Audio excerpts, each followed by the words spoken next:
You remember that one time when you were a kid and you had saved up enough money to buy a video game that you had been waiting for? You go to the store, buy it, bring it back home, and then you pour hours upon hours playing the game. Or in my case, 1 hour, because that was the only amount of time I was allowed to play video games because they were a waste of time and they were holding me back from being productive, and that video games would never amount to a real job. Well, look at me now, Mom! I'm still wasting my time playing video games, not being a productive member of society. My life is a meaningless black hole! What was I talking about again? We all have those good memories of picking up both good and bad video games that stick to us. Just being cozy on the couch or cross-legged on the floor and staring up at the TV and having your loved ones watch you as you try to beat whichever game you are trying to play. I have a lot of video games, as I do like to collect them and talk about them, and I have had many wonderful experiences with a lot of these games. But among the many I have collected over the years, there are a few that have stuck with me and continue to be video games that no matter how far I am into a new game, I will always go back to revisit some of these, as they left a massive impact on me or just remind me of simpler times in my life. Now, I want to be clear, I'm not saying all of these games are the best video games of all time, but rather these are my favorite video games of all time that will always hold a special place in my heart. And yeah, my mood can fluctuate on these games and even others I really like, but usually these are the games I will always go back to. So here is my top 10 list of my favorite video games of all time. Friday the 13th for the NES. Okay, hear me out on this. This game has a lot of problems. Yeah, I'm starting this debate off real strong. But there are a lot of things I do love about this game. One, it's Friday the 13th. Of course I'm going to love it. Have you guys not watched my channel at all? Secondly, I would make the argument that this game was actually ahead of its time when it comes to survival horror. That doesn't mean it was done necessarily well. There's a lot of bullcrap you need to get past control-wise, and it is incredibly difficult to beat this game, both when it comes to finding out what you need to do and just fighting Jason overall. But once I figured things out, I kind of became a bit of a pro.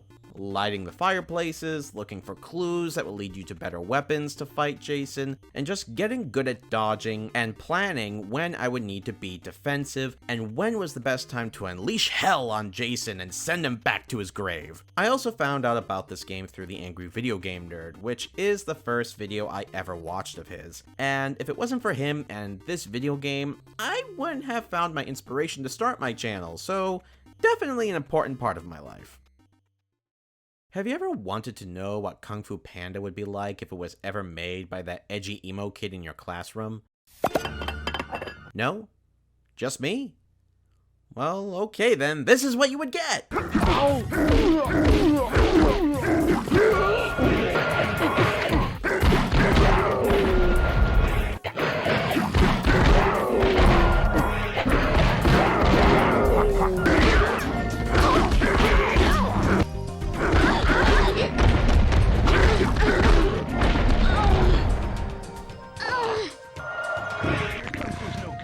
Who you callin' pussy indeed. Also, there is nothing more hardcore about this game than releasing it on freaking Easter.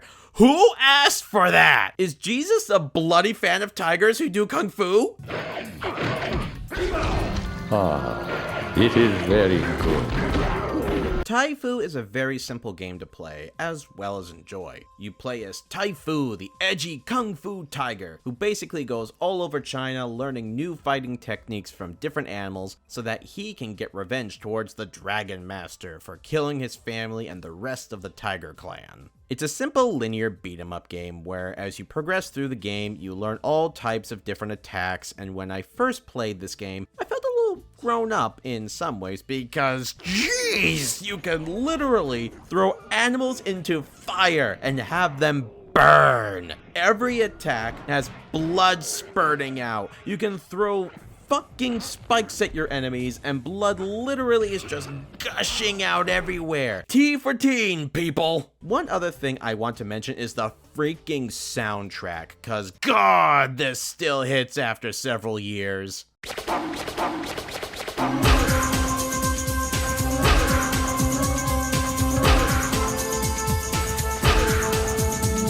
I felt like this was a small part of me awakening in liking edgy things as I got older, and it still is a game I sometimes like to revisit just for the memories.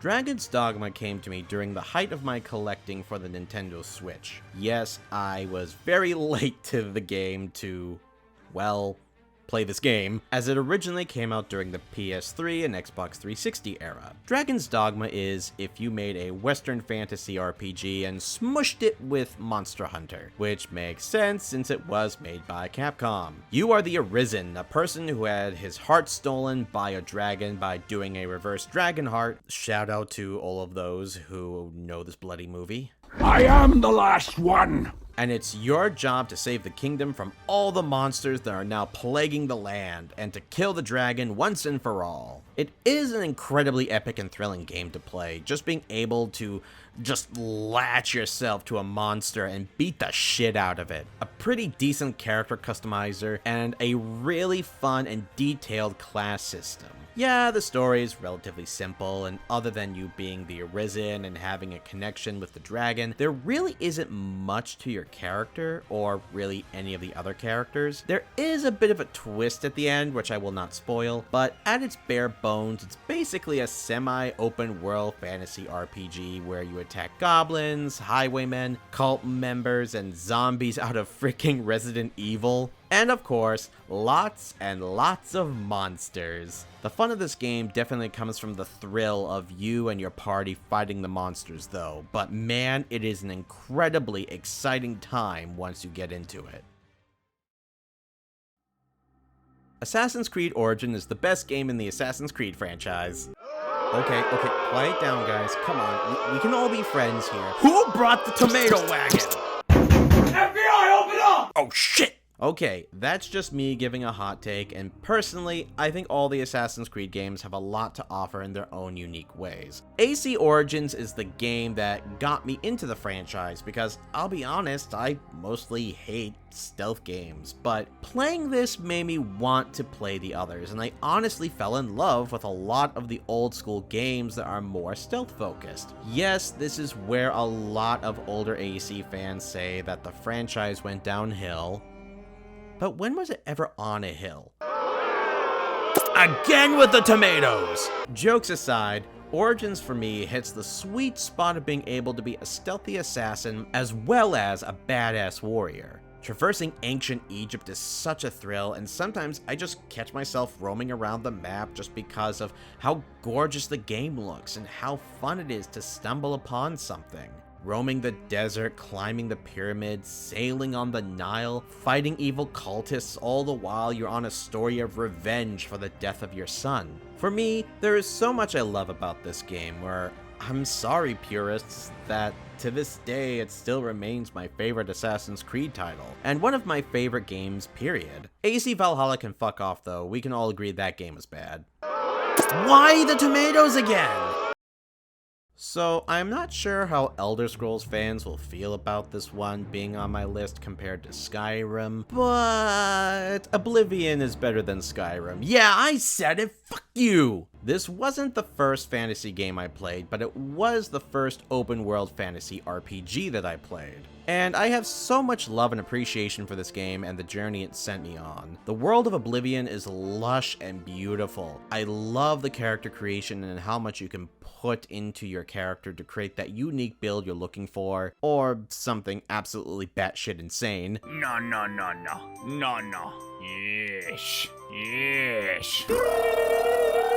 The main story was a lot of fun, especially when you get closer to the end and you unite the towns of Cyrodiil to make an army to fight against the forces of Oblivion. The side quests are also fantastic, especially when you join the Dark Brotherhood, and I'll say this, the Dark Brotherhood storyline in this game is a million times better than in Skyrim. Or one of my other favorite quests, the Knights of the Nine, where you go on a crusade to go basically destroy this evil elven spirit. I absolutely loved this quest. I do love Skyrim, don't get me wrong, but other than graphics and maybe some gameplay elements being a little outdated, Oblivion is just an amazing experience, and honestly, I wish Bethesda would revisit this game and re-release it. unlike Skyrim, which they've re-released a million times already.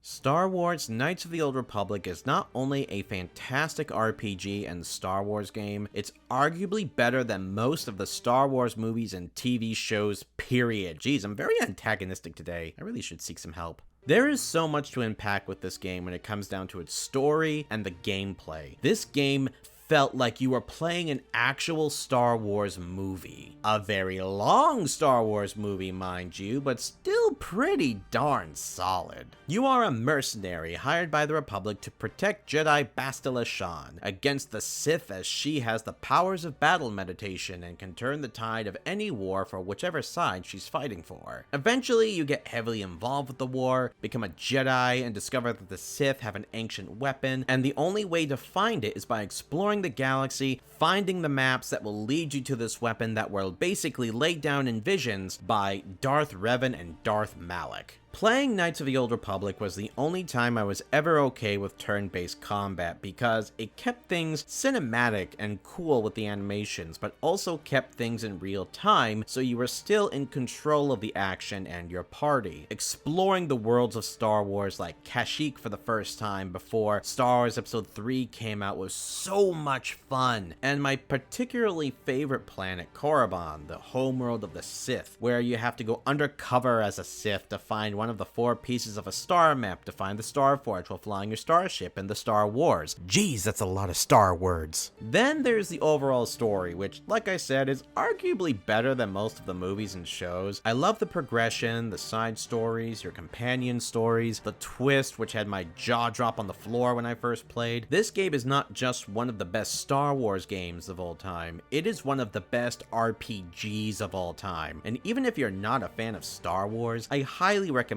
anyone who hasn't played this game to give it a go.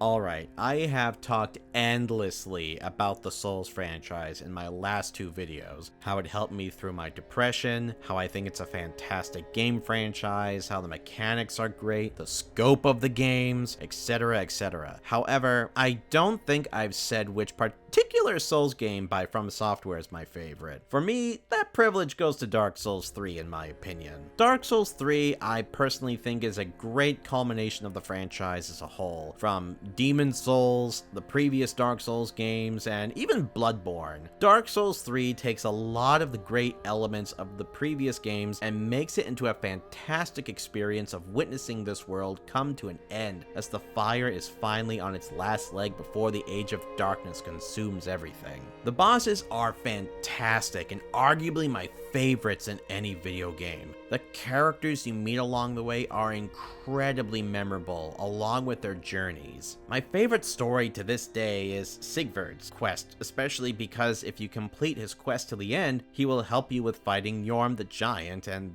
then you get this incredibly epic scene.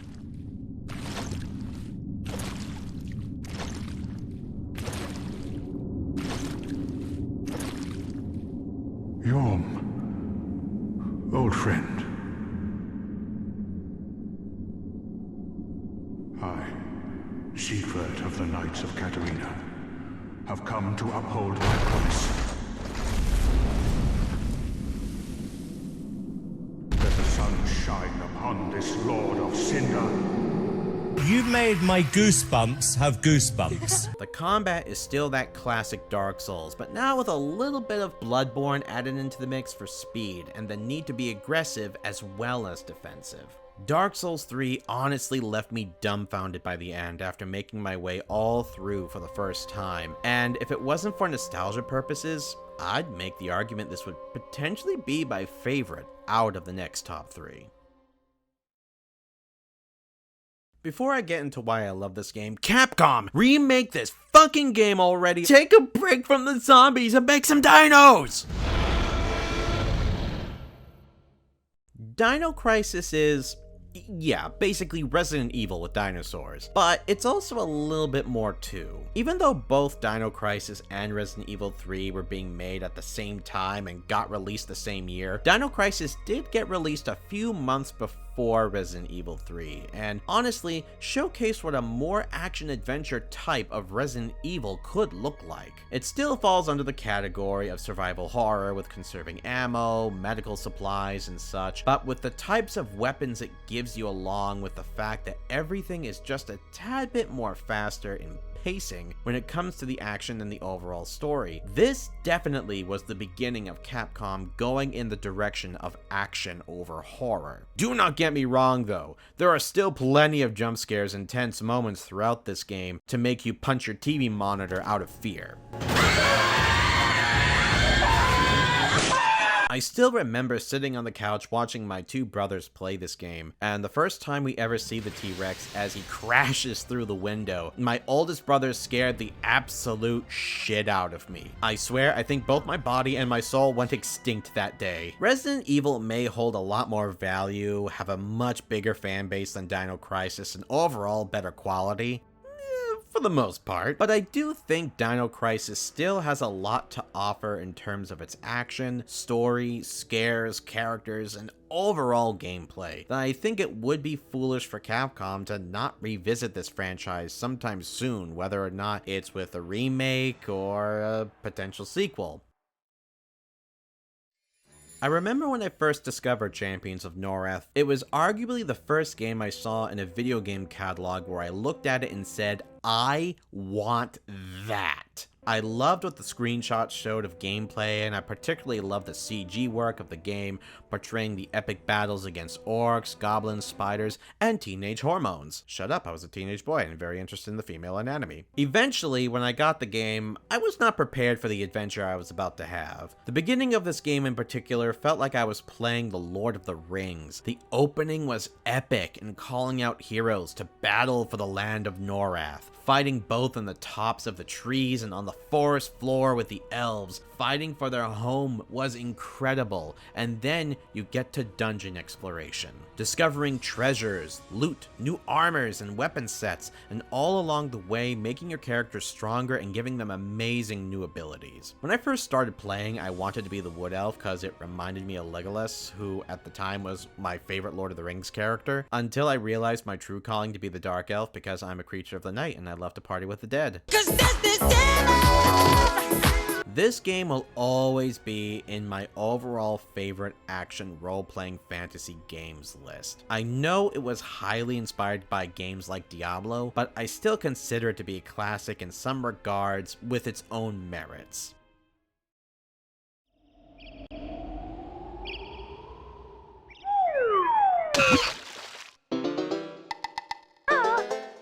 Oh my god! Okay, it's happening! Everybody stay calm! What's the procedure, everyone? What's the procedure? Stay calm! Wait! Everybody calm down! This game, this absolute gem of a game, will always be my absolute favorite of all time. Banjo-Kazooie is that game where you close all the curtains and put a warm blanket over yourself and you just sit down and play. On top of it just being an excellent collectathon platformer game, Banjo-Kazooie has one of the best soundtracks of all time where every single freaking track is a banger! Banjo-Kazooie is the greatest game of all time and no one can tell me otherwise! Whenever I think of a collectathon platformer adventure game, it ain't The Plumber I'm thinking about. It's this duo. This game is just rich in personality. The dialogue and humor is on point. The gameplay, although simple, is engaging and fun. When you learn new moves to fight or to traverse the maps, the levels have so much heart put into its design. The characters are fun to talk to and practically everyone is memorable. The puzzles are not complex, but you do have to think through some of them if you want to collect all the jiggies. And did I mention that fucking soundtrack?